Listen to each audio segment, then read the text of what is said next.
Hey there, friends. Dave Paulides, CanAm Missing Project Copyrighted Edition for our video channel. This is Huck TV. She demands it be called Huck TV because she's the producer, executive producer, and director, and she's taking an active role right now in how this program is going to go. She's given us the side eye if you look carefully, but Huck's been a good girl today. She had some fun and yeah? He's a good girl? Oh, yeah. Oh, Daddy. Daddy, rub my belly, right? Oh, that's a good girl. That's a good girl. That's a good girl.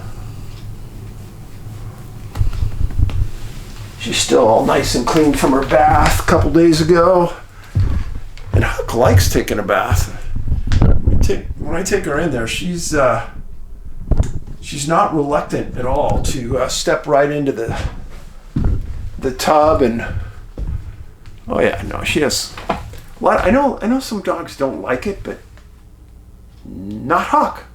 She's very happy to get involved, and I think she likes it when it's really cold outside, and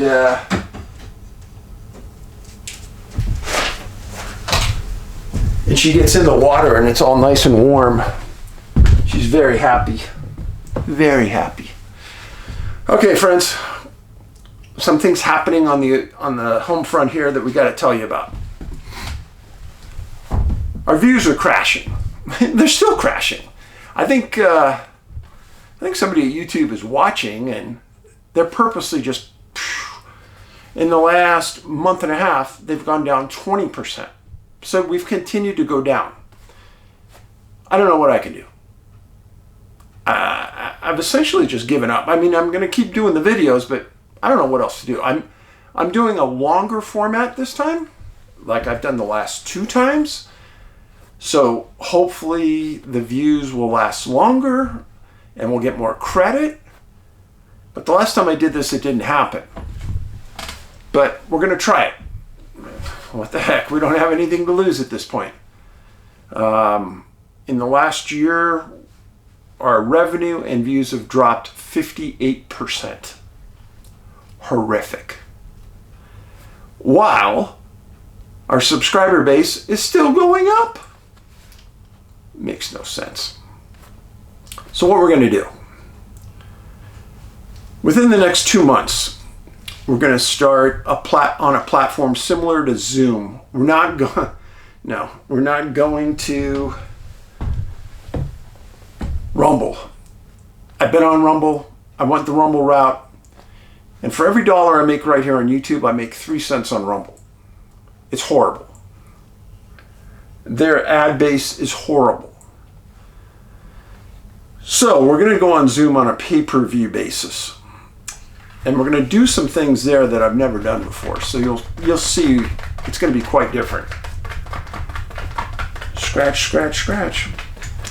And it'll be live. It'll be interactive.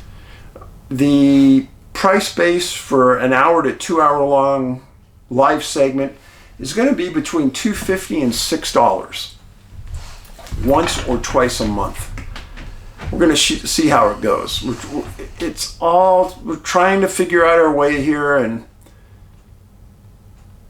hopefully we'll figure it out sooner than later. Some people have written in and said, "Oh, but you can't leave." I'm not going to leave here. But you got to be rational about this. It's a business.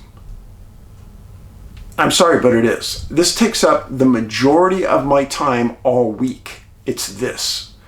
And if I'm going to put that much effort into it and the financial part of it isn't there, why would I do it? It's like writing a book. Why would you write a book if you didn't make money? The whole part of this is to make money and educate and give you a different venue. Now, I'm not going to go away totally, but I'm not going to give it 100% if I continue to go down. That makes no sense, and I'm not stupid. So I hope the majority of you come with me. That would be great. That's the reason we're not going to try to price out the majority of the people. We're going to make it at a price that everyone can afford.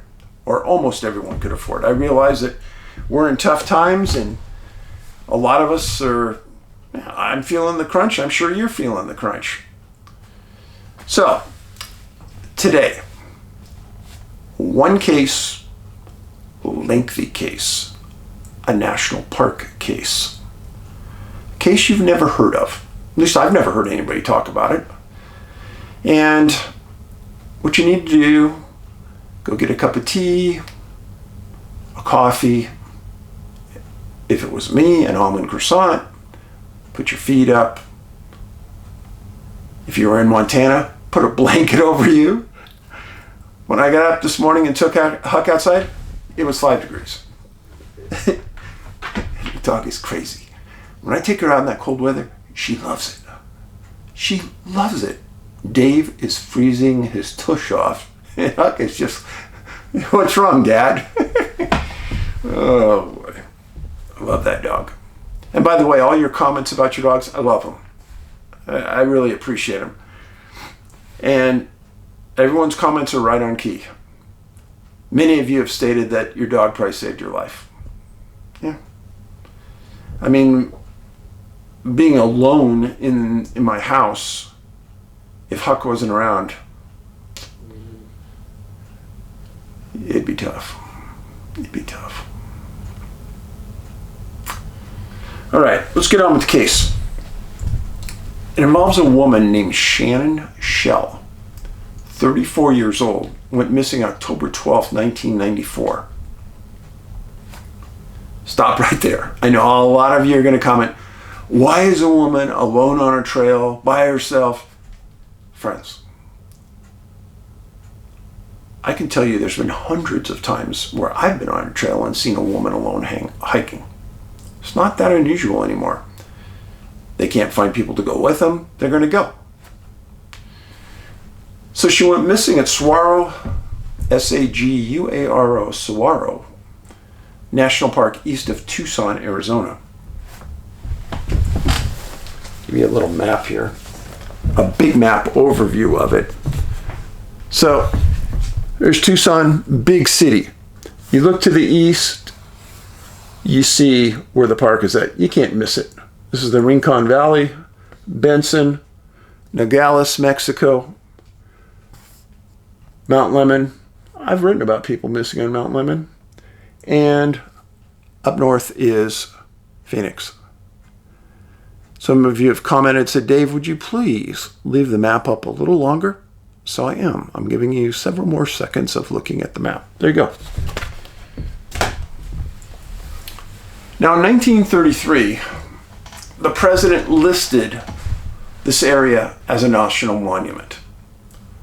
Just so you know, national monuments all over the United States are managed, controlled, and budgeted by the National Park Service. The only reason it's not a national park is by name only. Now, 1994, the year that Shannon went missing, it turned into a national park. Kind of odd coincidence. The terrain you would be described as volcanic. It's home to 30 animals: cougars, deer, javelina, foxes, ring-tailed cats, ground squirrels.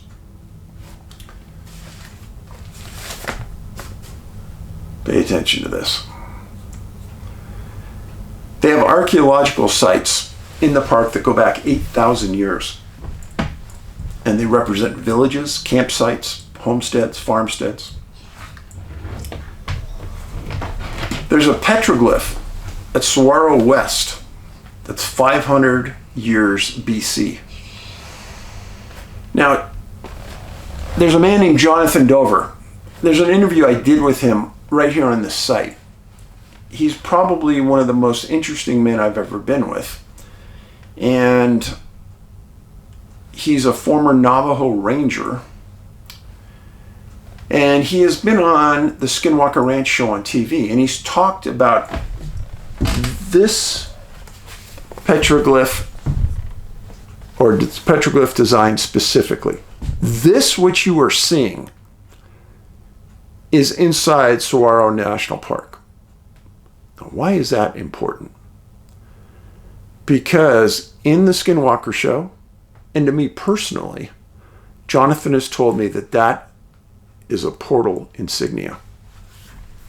That means way back when the natives believed that there was a portal there. If that wasn't a shock to me when I found it, it's on the National Park Service website. The only other place I have personally seen that design is Mesa Verde National Park. Now, I did a show for the History Channel called Vanished. You can watch it on Amazon right now. It still belongs to the History Channel, not to me. I think they charge $2 to watch it. It's a long show. And at Mesa Verde, we did an investigation there. To say that that had some strange results would be the understatement of a lifetime. And there was a man that went missing there. And then we brought in some PhDs to do some work with us there. It's worth a watch. So Shannon had a bachelor's degree from the University of Arizona. And while she was going to school, she held down 4 jobs. Interestingly, during the course of what we're going to talk about today, her old employer had said that she was late every day to work. But she would work right through her breaks to make up the time she was late. And he said every customer he ever met that had a table with her loved her. He said there's no way I'd ever fire her. She was worth her weight in gold. Well, in 1989, she was married and had a divorce. And she moved in with her parents in Tucson at that point. And after that, she worked at a deli not too far from her home. One thing she liked to do was get out into the woods and hike. She was in really good shape. She was only 4 foot 9 inches tall and weighed 85 pounds. But she had great stamina. Everybody said it. Now, remember what I told you is she loved to hike. She loved to be in the outdoors. Well, interestingly, her dad said that at one point she was lost for 2 days on a hike. What do I make of that? Really, what do I make of that? I'm not sure what I think of that. It's pretty unusual. But she'd been planning the hike that we're going to talk about today for a month. About 4 or 5 months before that, she had tried this exact hike before. She called it the Manning hike. And halfway into it, she had to quit, turned around, came back to her car, and she told her dad it was the meanest trail she'd ever been on. It's kind of interesting. She tried it, failed, and she was going to do it again. The hike was going to be 30 miles round trip. And the route was on the Tank Verde Ridge Trail to Manning Camp. Tough hike.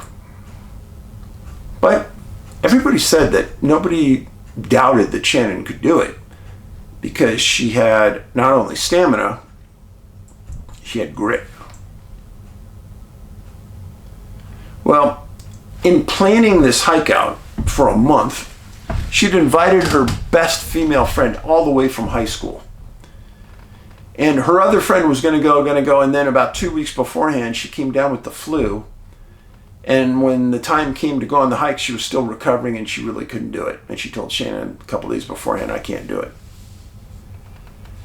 Well, Shannon had a boyfriend for 4 years.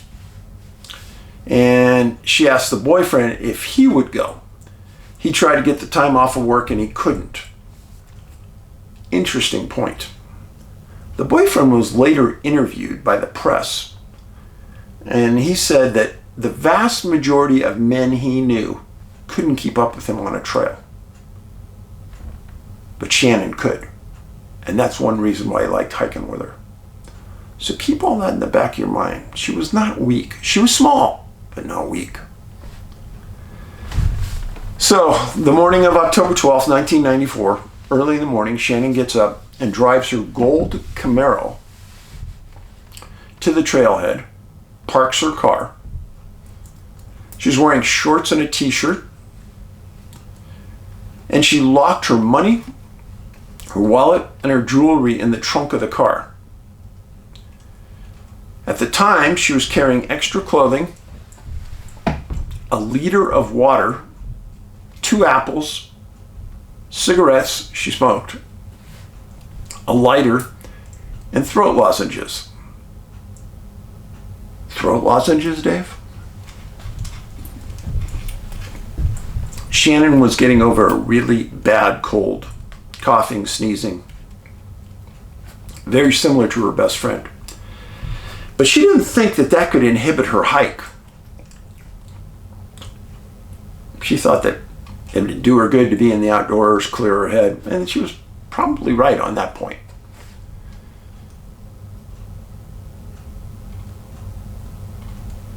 So Lee and Joyce Emmons were Shannon's parents. Lee told the press that Shannon was always home by 10 o'clock at night after her hikes. Shannon knew her mom was deathly afraid every time she went on a hike. And she had great concern over her mom's feelings. And on this specific hike, Joyce had begged Shannon not to go. Why? Because 2 of the closest people to her couldn't go, and that meant that she was going to go alone. But Shannon said she'd go. So she thought that she'd be back she thought it'd take her 12 hours. Let me tell you, folks, she'd have to be hucking and bucking to do that hike in 12 hours. I'm just saying. I know people could do it. I know trail runners could do it easily. Maybe she was a trail runner, I don't know. Didn't say that, but. So, October 12th, 9 a.m., Shannon starts hiking alone.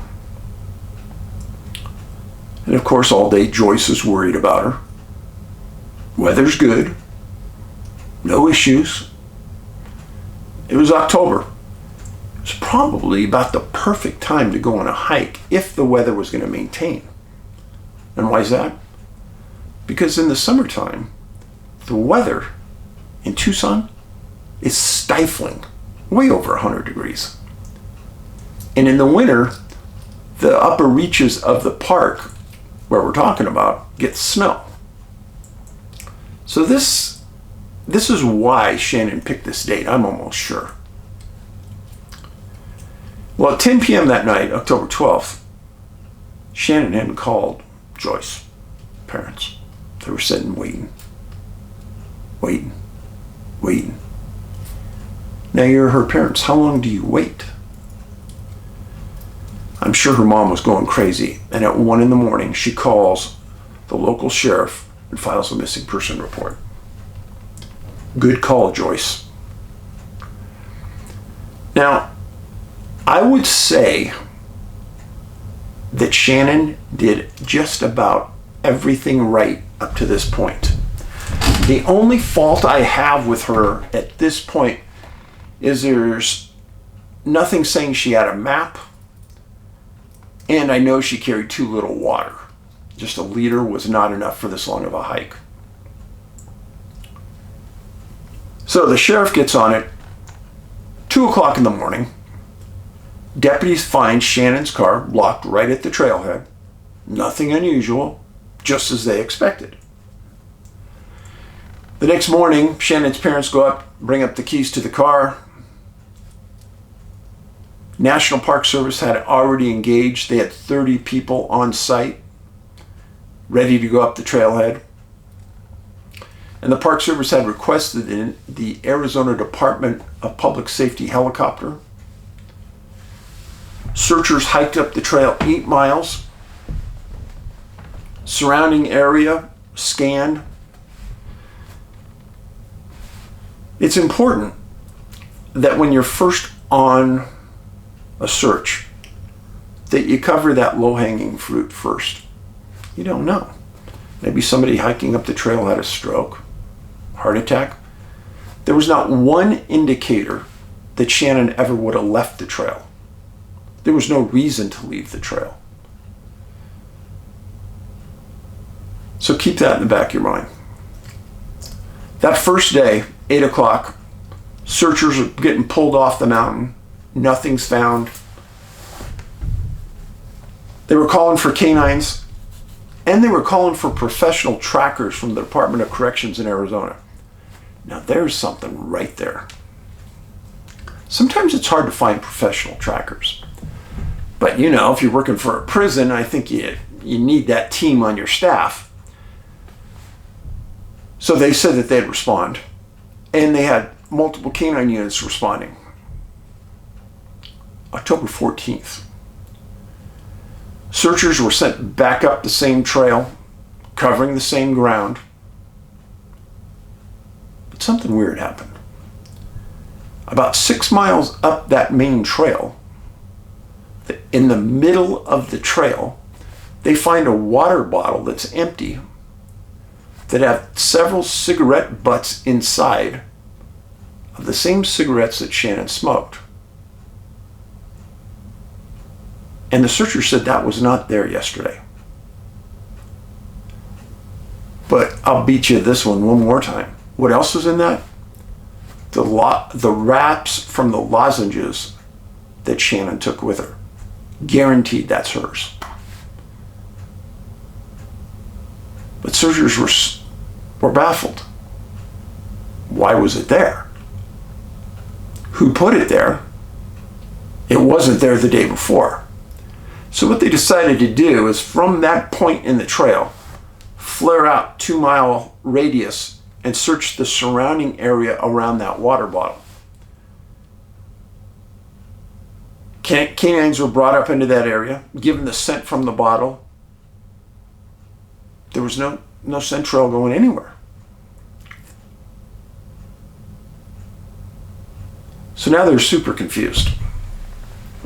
What do you do? I know a lot of you would think, well, is Shannon trying to avoid searchers? That doesn't make much sense, because she tried to take other people with her. And in the gobs and gobs of research I did on this case, there wasn't ever one mention that Shannon had a mental health condition or that she was depressed, unhappy, nothing like that. So here's the visitor center where Shannon would have parked, and this is the trail, the Tank Verde Ridge Trail. Here's Juniper Basin. Keep going up here. Here's the Mika Mountain and Manning Camp. This is a ridge, and it would kick my butt, I have no doubt. But that's a park map.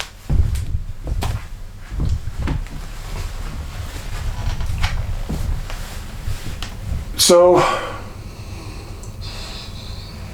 I ask you, what would you do if you found that bottle? And canines don't pick up a scent. To me, that's bizarre. The next day, the 15th, weird thing happened. The mountain is inundated with heavy winds, rain, and snow at the peaks. 25 searchers were still on the mountain battling bad weather. They had been using equestrians for the previous 2 days. And halfway through the day, the National Park Service said, no, they got to come off. What? Yeah, you can't be up there anymore with horses. Make a mess of the trail. But wait a minute, somebody's life's at stake here. No, they got to come off. So they pulled the horses off the mountain. The next day, October 16th, still wouldn't allow the horses on. This time only 20 searchers were available because of the horrific weather. Let me tell you, searching from somebody on horseback versus on foot is way better. Because obviously you're 6 feet up in the air, 7, 8 feet up in the air, and you're looking down and you can see a much greater area than you can on foot. And it's much safer to be on a horse than be walking. Really. Now, October 17th, that Juniper Basin area is where the cigarettes of the same type Shannon smoked were found. Definitive that they were hers because the wrappers also. That area was searched again and again and again. October 18th, the National Park Service Rangers, their information officer was a man named Tom Danton. He told the press that the chances of finding Shannon at this point were very slim. This is 6 days after she disappeared. I don't like that at all. First of all, I doubt he's ever been involved in a serious search for anyone. And for him, what he's doing is setting the stage to terminate the search. And he's just planting that seed for the parents. I tell you, I don't like it. But on this day, some searchers found some tracks. They weren't 100% sure they were Shannon's, but they were 2 miles north of the trail and 2 miles from the trailhead. But this conflicted greatly with the water bottle and the cigarettes found 6 miles up the trail. Now, this is all the information that was released. Could Shannon have walked downhill 4 miles and made those other tracks? Possibly. They made a note in the statements that Shannon had pretty small feet. Well, she was only 4'8". Now, 50 search and rescue members were on the trail on the 18th. That's a good number. They were grid searching, they were assigned different places, and the helicopters were ferrying them up to heights so they didn't have to hike up high. Professional trackers were still on scene. A search and rescue team from Saro was there. At the end of the day, Shannon's father gave an interview to the press. He wasn't real happy. He stated that the Park Service methods, not their efforts, their methods, he specifically stated that. He said they concentrate too heavily on where clues are located and they ignore other areas. Okay, I understand why they're searching in areas where there's cigarette butts or other things. I get that. But as I've shown in my research, especially with small children, you may think that they're always found within that 2 mile radius of where they're last seen, but we've proven they're 10 miles away. So I see his concern. He also stated that the National Park Service had turned down several volunteer search and rescue groups from coming in. I don't like that. And in fact, I've heard that so many times from searchers who volunteer their time that from the National Park Service. It's ridiculous. October 19th. Tucson police helicopter lands at the search and rescue zone. They were requested to come in by the National Park Service. This is more of getting the family acclimated to we are quitting. The National Park Service asked Tucson police to fly the mom around and show them how big of a search zone this is. This is what they do all the time. Trust me, folks. So the mom gets in the helicopter. 45 minutes later, they come back. She walks up to the press, and they're waiting to hear what she has to say, and she says, "It's rugged. It's really rugged." She says there's lots of water up there and caves. It's possible she's still alive. What she's meaning to say is that in that inclement weather they had for 2 days, there's a lot of areas where Shannon could have gone into and hidden from the weather. And there's still a lot of water up there that could have kept her alive. A lot of water from snow and rain, which is very unusual for Arizona. Just saying, folks. And then the press went over to the dad and asked him, how's your wife doing? How's Joyce doing? And he said, "My wife has refused to eat since the day that Shannon disappeared. If Shannon won't be eating, then my wife says she's not eating." Wow. Wow. I will say something to that. When your loved one is missing, you, the parent, are the only advocate that means anything to those searchers. Trust me about this. You need a clear head. You need to be right in the face of those people politely advocating for your son or daughter. And what that takes is that clear mind, and you've got to eat. You've got to sleep. Trust me on this. It does nobody no good for you not to sleep and not to eat. I understand maybe you're feeling guilt, as I would. You still got to do it. There's a man named Carl Bugle. Carl was Shannon's boyfriend for 4 years. And he told the press, "You may think that Shannon may not be way up that trail, but she may be way up there past that water bottle that maybe she just accidentally dropped." And he reiterated again that there's nobody he knows that's a male that can keep up with him on a trail, but she can.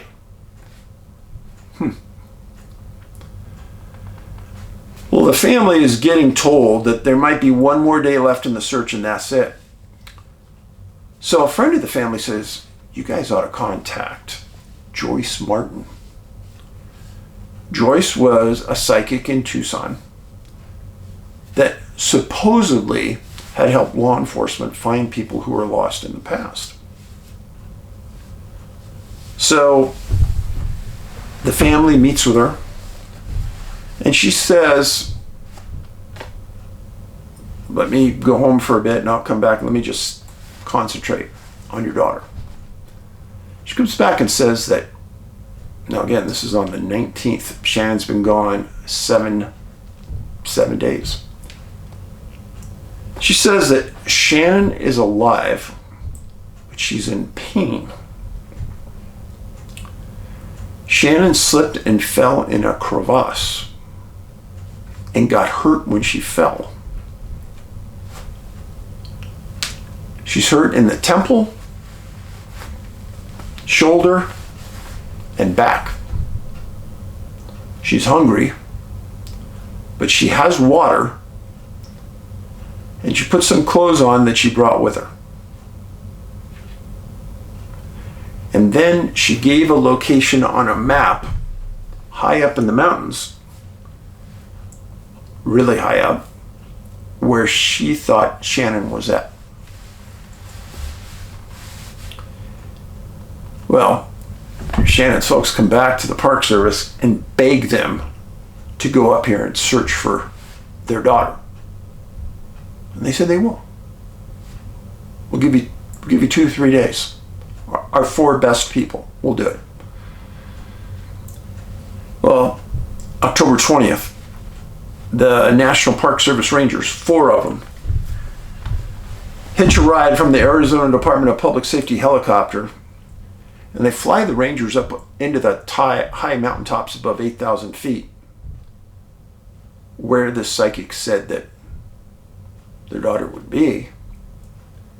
And they spent all day that day, all day the next day, and they were flown out of the mountains at 12:30 a.m. the following morning.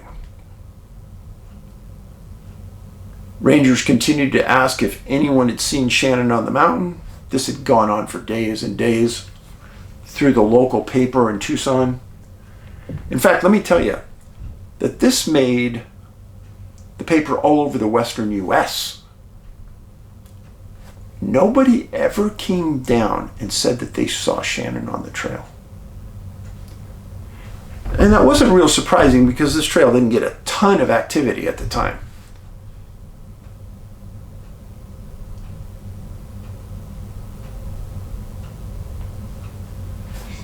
Now, January 8th, 1995, she disappeared in October of 94. So, about 9 months later, the family has church services for Shannon at an Episcopalian church in Tucson. Parents said that the services were for their daughter, not them. They wanted her to rest. Park Service, the parents each thought Shannon would have been found by then.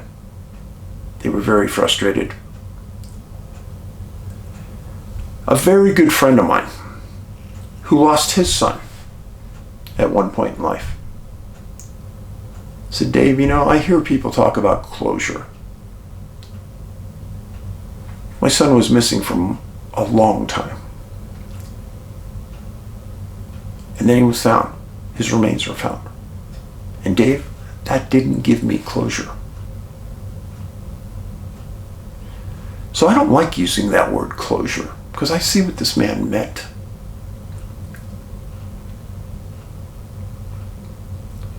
September 12th, 1995.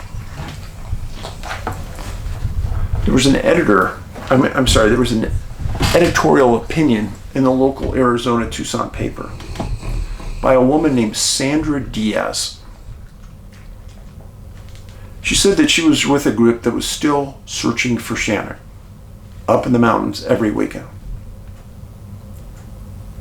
She was frustrated with the National Park Service and didn't know why the National Park Service denied a military helicopter to help in the search. That's a very good question. I have no idea why they would deny that. But the next one was even more baffling. She said in the months, and now a year and a half after the disappearance, her group had tried to get approval to bring a cadaver dog in to search for Shannon. And the National Park Service said no. What kind of horse pucky is that? That's bull. I would be flippin' irate.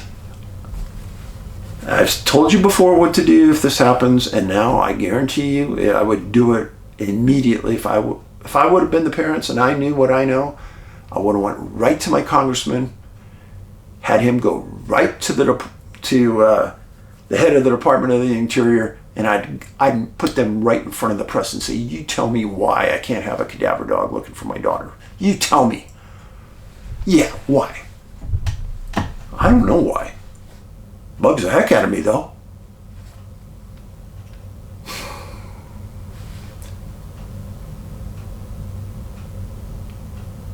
They said that scent tracking dogs were still allowed, but no cadaver dogs. Well, there's no more scent up there. The person's dead.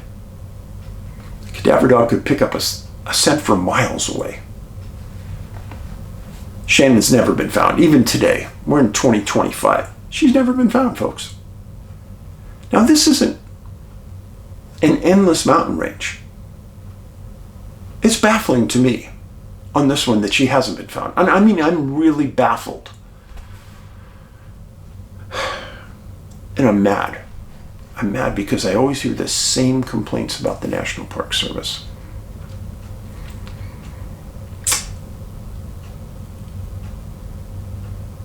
I got to say that this is one of my stranger National Park Service cases.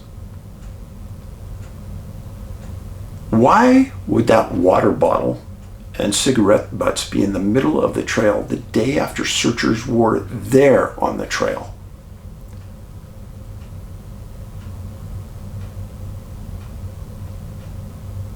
It's very doubtful that animals moved that bottle. I don't buy that. Now, there never was a hint that Shannon was evading people or Shannon had a mental health crisis. There was never any doubt. So I don't think so. Now, if you've read my books, you know that there are stories I've written about where people disappeared. In fact, there's one where I think a 9-year-old boy disappeared. Every day for 8 days, the searchers went out on the same trail. Every day. 10th day, they go out on the same trail. Here's the boy's body laying across the trail. How'd that get there? And it was in the most remote of areas. No cars, no nothing. It's happened more than once. So how did that water bottle get there? Shannon wasn't healthy. Remember I talked to you about that a lot of times these victims have some kind of health condition that you really don't know? Well, she brought throat lozenges, coughing, wheezing, sniffles. She wasn't 100%. Weather inhibited the search for 2 days. They had wind, snow, rain.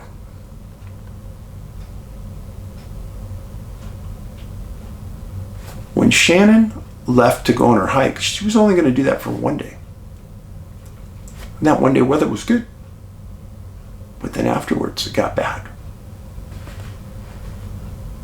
Scent sniffing canines couldn't pick up a scent.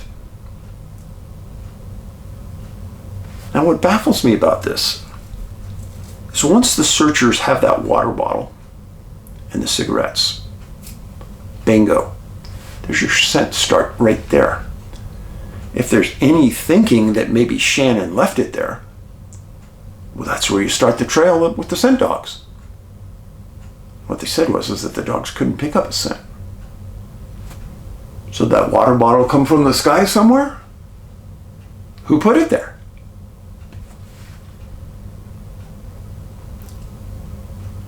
Why would the National Park Service, why would they deny cadaver dogs into that area? Please tell me. I want to know.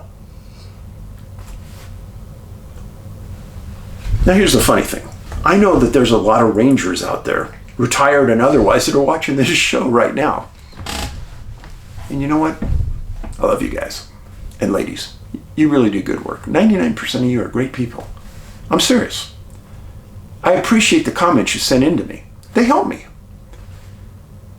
And I like that you guys aren't defensive about things. You say, yeah, Dave, that was really a crappy decision by those people or whatever. I appreciate it. Cadaver dog thing really bugs me. The petroglyph with the portal. I'm telling you, folks, this is on the National Park Service site for Saro National Park. I'm not kidding you, it's there. I saw it, I almost fell out of my chair. I'm telling you for a fact. I know Jonathan's right about this one. So did that play a role in this case somehow? I don't know. This one really hurt. Before Shannon left on her hike the night before, her dad had given her a portable two-way CB radio and said, hey, put this in your backpack. In an emergency, you can call for help, especially from that mountain. You go a long ways. So when the parents got to her car, that first day of the search, they go in and search it. The CB radio was in the car. My guess was Shannon just didn't want to carry it because it was too heavy. Shannon had asked her best female friend and her boyfriend to accompany her on the hike. They couldn't. Was that an omen? Her mom begged her not to go. She still went. Alone on the trail. No communication device. Professional trackers from the Arizona Department of Corrections were on that mountain for 3 days. They couldn't locate any tracks that led to anyone. Not good. Why did the NPS deny the use of the military helicopter? I don't understand. Now, just so you guys know, some of the best news I've had in a long time came at the end of December and early January. A bill was passed and Biden signed it. And part of that bill made filming finally in national parks for professional use legal. No more permits needed. Five or fewer member in a film crew can go into a national park, don't even tell anybody, film, do whatever you want. Finally. I told you before, I've been denied a film permit in national parks 3 times. I have a letter, and I will release it at the right time, from a National Park Service employee that was the most rude letter you could imagine denying me my permit. Now I'm not categorizing all national park employees that way. But this person, this guy, deserves to be fired. He's probably not there anymore. But when I make my national park movie, I'm going to release that. So friends, that is the story for today. I know it was a long one, but I want you to understand that Shannon's disappearance is not normal. She should have been found. There's a lot of peculiarities about that case. Now people are going to think, oh, maybe she was abducted on the trail, blah, blah. No, none of that's happening. This is in the middle of nowhere. No cars, no nothing up there. There was no other cars on the trailhead. It was just hers. It was just her that went up there. No, this is something very odd. With so many profile points, it's a dead-on case. All right, we're in the kindness revolution. We need to be nice to each other.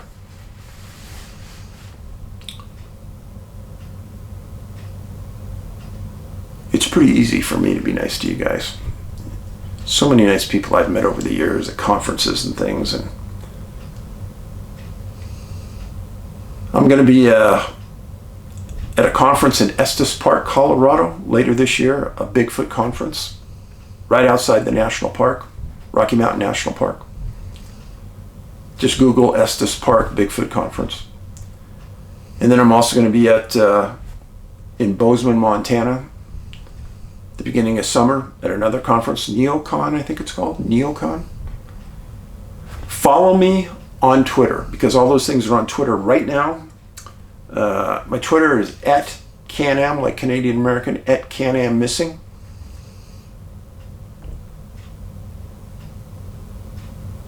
Thanks for all your kind words and kind sayings, and especially the nice things you say about Huck. She's a good girl. And you know what? I take care of her, she'll take care of me. Be safe, be kind. Paulides out.